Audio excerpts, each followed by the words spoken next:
આજે આપણે ધોરણ નંબર 12 માં નિશ્ચયક ચેપ્ટરમાં ઉદાહરણ 14 તરફ જઈએ છીએ। ઉદાહરણ 14 ની રકમમાં ડાબી બાજુનો નિશ્ચયક છે પહેલી હાર b + c a બીજી હાર b c + a b ત્રીજી હાર c c a + b बराबर मारे साबित करवानुं छे 4abc मारे 4abc लई आववानुं छे।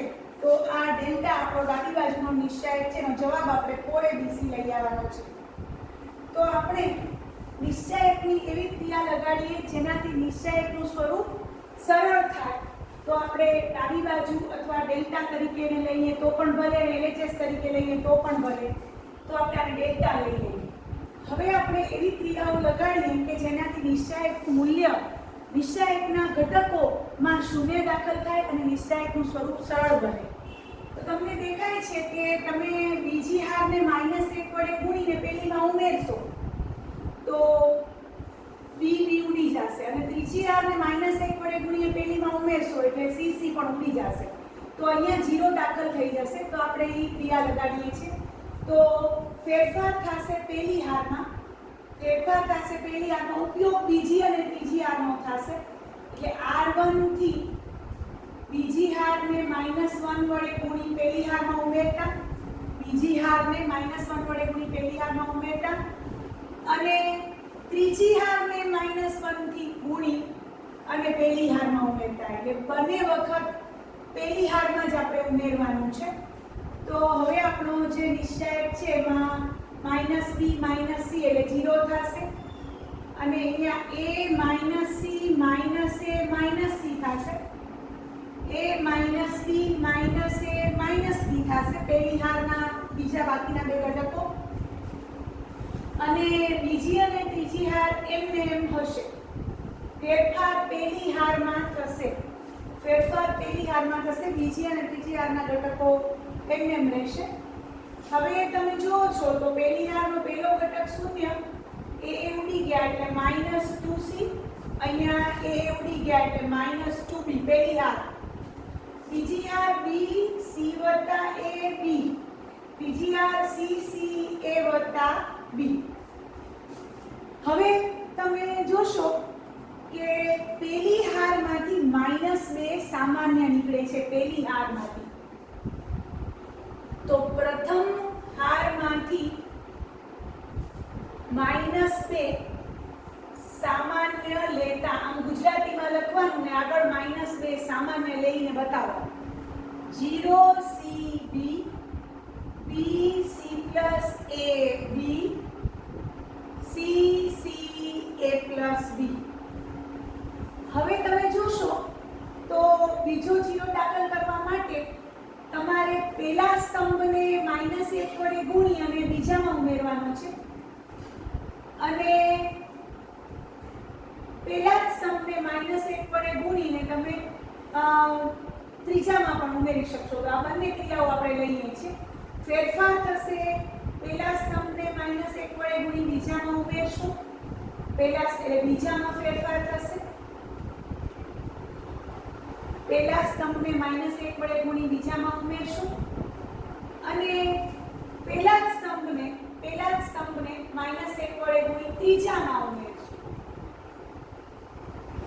તો નિશ્ચયકમાં આગળ તો -2 છે, ફેરફાર થશે બીજા અને ત્રીજા સ્તંભમાં એટલે પહેલો સ્તંભ એમ પડ્યો હશે। તો 0 c -0 એટલે c c + a - b c - c 0। હવે આને b b - b એટલે 0 અને a + b - c। તો હવે તમારી પાસે નિશ્ચયકમાં 3 0 દાખલ થઈ ગયા એટલે હવે તમે નિશ્ચયકનું વિસ્તરણ કરી શકશો। તો નિશ્ચયકનું વિસ્તરણ તમે પ્રથમ સ્તંભના સંદર્ભમાં કે પ્રથમ હારના સંદર્ભમાં જેના સંદર્ભમાં કરવું હોય તમે કરી શકો છો। તો પ્રથમ હારના સંદર્ભમાં વિસ્તરણ કરીએ। પ્રથમ હારના સંદર્ભમાં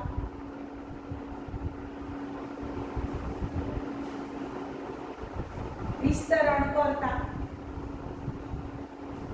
તો -2 તો આગળ છે જ. પ્રથમ હારનો પહેલો ઘટક તો 0 છે એટલે લખશું નહીં.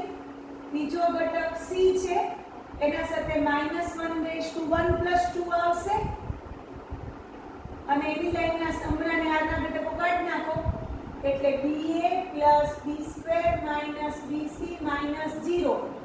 હા, આટલા પોતે c -1/1 + 2 એની લાઈનના સમરાને આગળ ઘટક કાઢી નાખો તો ba + b² - bc -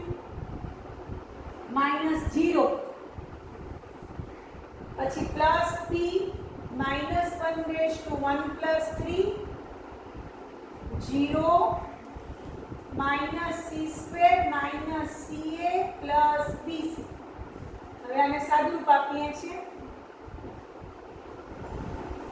તો આ -c છે, -c એકબી સાથે ગુણાશે એટલે -abc -b²c +bc². પછી આ પોતે b છે એ અહીંયા ગુણાશે એટલે -bc² -abc +b²c. હવે તમે જોશો તો +b²c -b²c ઉડી ગયા છે, +bc² -ab ઉડી ગયા છે. આગળ -2 છે અને અંદર છે -2abc. એનો ગુણાકાર એટલે 4abc આવી ગયો. તો આ રીતે આપણે આપેલા નિશ્ચાયકનું મૂલ્ય 4abc સાબિત કર્યું. તમે નિશ્ચાયકની યોગ્ય ક્રિયા લગાડો અને એના ઘટકોમાં શૂન્ય દાખલ થાય અને નિશ્ચાયકનું સ્વરૂપ સરળ થાય તો એ ક્રિયામાં આગળ વધવાનું પોતે વિચારીને કરવાનું રહેશે. તમે જો વગર વિચારે ક્રિયા લગાડશો તો નિશ્ચાયકનું સ્વરૂપ જટિલ થઈ જશે, તો નિશ્ચાયકના દાખલાઓ બહુ જ લાંબા થશે અને પૂરા તો કોઈ થશે નહીં. એટલે રકમ જોઈ અને ધ્યાનથી વિચારીને કઈ ક્રિયા લગાડવાથી નિશ્ચાયકમાં શૂન્ય દાખલ થશે એ રીતે આગળ વધવાનું રહેશે. તો તમારી સામે ઉદાહરણ નંબર 14 કર્યું. હવે ઉદાહરણ નંબર 15 કરું છું. ઉદાહરણ 15 ની રકમ લખું છું.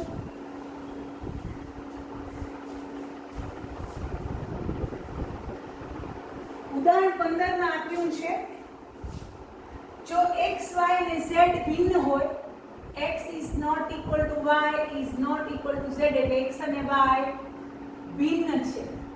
આ આપેલું છે x is not equal to y, y is not equal to z.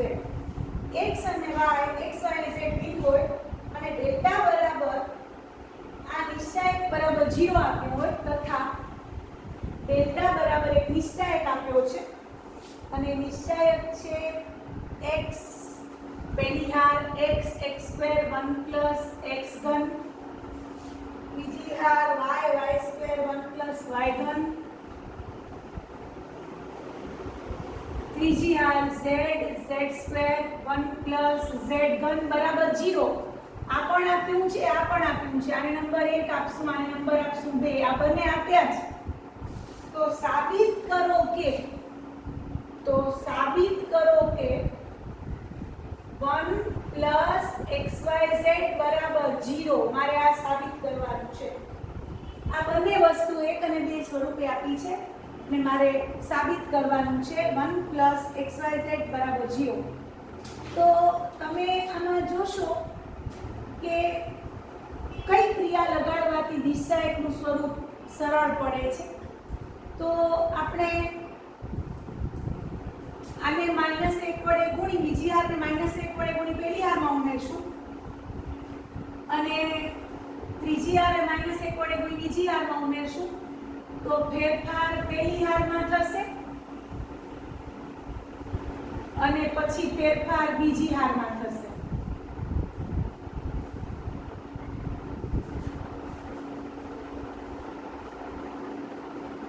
બીજી હારને -1 વડે ગુણી પહેલી હારમાં ઉમેરશું અને ત્રીજી હારને -1 વડે ગુણી બીજી હારમાં ઉમેરશું તો પહેલી હારમાં ફેરફાર થશે પછી બીજી હારમાં x - y x² - y² 1 + x3 - 1 ઘન ઓછા y ઘન એટલે x ઘન ઓછા y ઘન, y ઓછા z, y સ્ક્વેર ઓછા z સ્ક્વેર, અને y ઘન ઓછા z ઘન, z square 1 plus z cube બરાબર 0 આપેલું છે. આગળ તેથી હવે તમને દેખાય છે કે પ્રથમ હારમાં x ઓછા y પ્રથમ હારમાંથી સામાન્ય નીકળશે અને અવયવોનો ઉપયોગ થશે. તમને બધાને અવયવો યાદ છે? x વર્ગ ઓછા y વર્ગ એટલે x ઓછા y x વત્તા y, અને x ઘન ઓછા y ઘન એટલે x ઓછા y બીજા કૌંસમાં x વર્ગ વત્તા xy વત્તા y વર્ગ. બીજી હારમાં પણ ઈ પ્રમાણે y વર્ગ ઓછા z વર્ગ એટલે y ઓછા z y વત્તા z, અને y ઘન ઓછા z ઘન બરાબર y ઓછા z y સ્ક્વેર વત્તા yz વત્તા z square, z square 1 plus z ઘન બરાબર 0. તો મેં કઈ ક્રિયા લગાડી? તો કે બીજી હારને -1 વડે ગુણી પહેલી હારમાં ઉમેર્યું અને ત્રીજી હારને -1 વડે ગુણી બીજી હારમાં ઉમેર્યું. બરાબર 0 તો આપેલો જ છે, આગળ તેથી આવશે ને બરાબર 0 આપેલો છે. હવે મને દેખાય છે કે પ્રથમ હારમાંથી x ઓછા y અને દ્વિતીય હારમાંથી y ઓછા z સામાન્ય લેતા, તો મેં 1 અને 2 નંબર તો આપ્યા હતા પક્ષ તરીકે, એનો ઉપયોગ આવશે ત્યારે લખશું. તો પ્રથમ હાર અને દ્વિતીય હારમાંથી x ઓછા y અને y ઓછા z અનુક્રમે સામાન્ય લઈએ છીએ. તો એ વાક્ય આપણે લખશું. પ્રથમ અને બીજી હારમાંથી અનુક્રમે x ઓછા y ઓછા z સામાન્ય લેતા. આગળ સામાન્ય લેવાનું, આગળ તેથી છે x ઓછા y ઓછા z. હવે નિશ્ચાયકમાં તમારી પાસે x ઓછા y નીકળી ગયા એટલે 1 x વત્તા y, અને પહેલામાંથી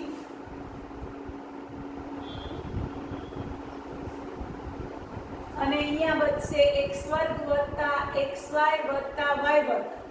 પછી બીજામાંથી y વત્તા z 1 y વત્તા z y સ્ક્વેર વત્તા yz વત્તા z square, z square 1 plus z cube બરાબર 0. હવે આગળ x ઓછા y ઓછા z તો સામાન્ય છે.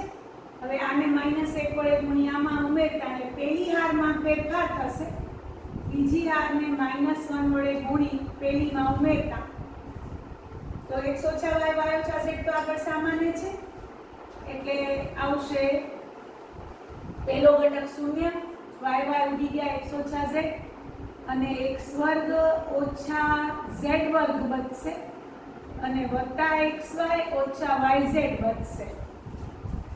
હા, y વર્ગ ઉડી જશે કારણ કે આને -1 વડે ગુણી આમાં ઉમેરશું તો x વર્ગ ઓછા z વર્ગ વત્તા xy ઓછા yz 1 y વત્તા z y સ્ક્વેર વત્તા yz વત્તા z square, z square 1 plus z cube બરાબર 0.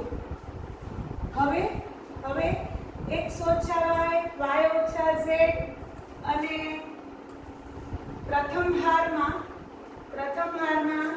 x ઓછા z x વત્તા z અહીંયા અવયવ પડ્યા અને આમાંથી y કોમન કાઢ્યો એટલે x ઓછા z બાજુમાં કૌંસમાં બન્યો અને અંદર y સ્ક્વેર વત્તા yz વત્તા z square, z square 1 plus z cube બરાબર 0. હવે તમને દેખાય છે કે પ્રથમ હારમાંથી x ઓછા z સામાન્ય નીકળે છે. પ્રથમ હારમાંથી x ઓછા z સામાન્ય લેતા તો આગળ x ઓછા y તો હતા, y ઓછા z હતા, x ઓછા z આવી ગયા. હવે નિશ્ચયક બનશે 0 1. હવે x ઓછા z અહીંયાથી નીકળશે, x વત્તા y વત્તા z અંદર વધશે. x ઓછા z આવ્યો, x ઓછા z આવ્યો એટલે અંદર x વત્તા y વત્તા z બને. 1 y plus z y square વત્તા yz વત્તા z square z square 1 plus z cube બરાબર 0. હવે આપણે પ્રથમ સ્તંભના સંદર્ભમાં આપણે વિસ્તરણ કરશું. પ્રથમ સ્તંભના સંદર્ભમાં વિસ્તરણ કરતા પ્રથમ સ્તંભ અથવા પ્રથમ હાર ગમે તેના સ્તંભ આપણે જે લખીએ જે કહીએ એ લખવાનું છે આપણે.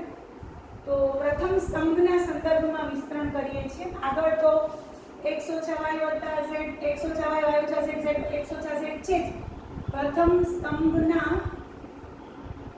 સંદર્ભમાં પ્રથમ હારના સંદર્ભમાં કરીએ, કારણ કે તો તમારી નિશાનીમાં ભૂલ નહીં પડે. પ્રથમ હારના સંદર્ભમાં વિસ્તરણ કરતા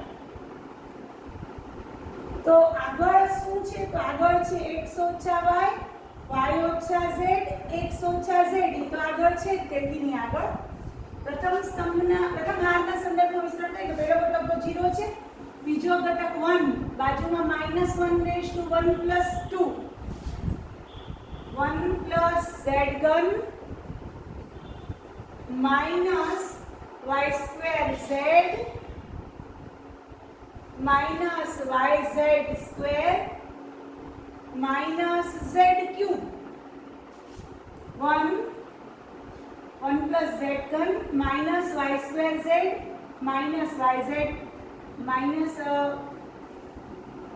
yz square minus z cube. પછી પ્લસ x વત્તા y વત્તા z આવ્યો -1 રેઝ ટુ 1 પ્લસ 3.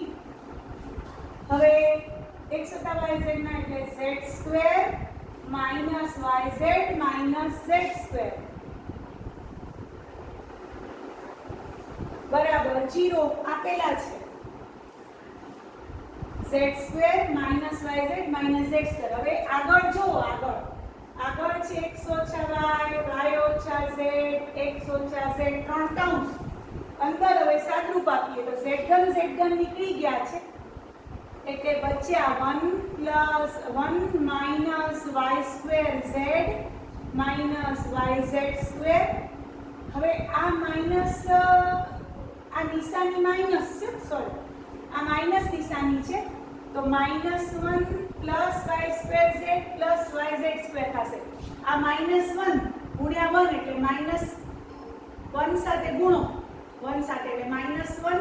પછી z ઘન તો નીકળી ગયા. આ માઇનસ પ્લસ ને આ માઇનસ પ્લસ. હવે અહીંયા હવે આ ધન છે, આ પ્લસ 4 ઘાત એટલે પ્લસ. હવે x વત્તા y વત્તા z સાથે આ બધાનો ગુણાકાર. તો પહેલા x સાથે ગુણાકાર કરીએ. xz square minus xyz minus xz square. હવે પ્લસ y સાથે કરીએ. પ્લસ y સાથે yz square minus y square z minus yz square. હવે પ્લસ z સાથે કરીએ. પ્લસ z ઘન માઇનસ yz સ્ક્વેર અને માઇનસ z ઘન અને બરાબર 0. હવે તમે જોશો તો આમાંથી આ પ્લસ y સ્ક્વેર z અને આ માઇનસ y સ્ક્વેર z ઉડી ગયા. પછી આ minus yz square plus yz square minus yz square plus yz square ઉડી ગયા. xz square plus yz square ઉડી ગયા. z ઘન પ્લસ માઇનસ ઉડી ગયા. માત્ર બચ્યું કોણ? તો અંતે x ઓછા y ઓછા z x ઓછા z અને -1 xyz આપણે સાબિત કરવાનું છે. આપણે 1 xyz બરાબર 0 સાબિત કરવાનો છે. હવે આ બધા તો નોન ઝીરો છે કારણ કે એક પરથી આપણે ખબર છે અહીં x is not equal to y is not equal to z. therefore આ બધા શૂન્યેતર છે એટલે આવ્યો -1 xyz -1 અને આમાંથી માઇનસ નિશાની સામાન્ય નીકળશે એટલે માઇનસ અને અહીંયા માઇનસ કોમન એટલે 1 + xyz બરાબર 0. આ માઇનસ માઇનસ પ્લસ થઈ ગયા. અંતે જવાબ આવ્યો 1 + xyz બરાબર 0. ખાસ આ ત્રણ શૂન્યેતર છે. આમાંથી સામાન્ય માઇનસ કાઢી લો એટલે કે x - y, y - z અને z - x થશે. ઈ માઇનસ અને આમાંથી માઇનસ એટલે પ્લસ થઈ ગયા. અંતે ઈ નોન ઝીરો છે એટલે 1 + xyz = 0 સાબિત થાય છે. તો આ રીતે આપણે નિશ્ચાયકના દાખલાઓ યોગ્ય ક્રિયાઓ વાપરીને કરી શકીએ છીએ અને નિશ્ચાયકનું સ્વરૂપ ધીરે ધીરે સરળ થાય એવી ક્રિયાઓ આપણે લગાડવાની રહેશે જેથી દાખલાઓ આપણા સરળતાથી કરી શકીએ.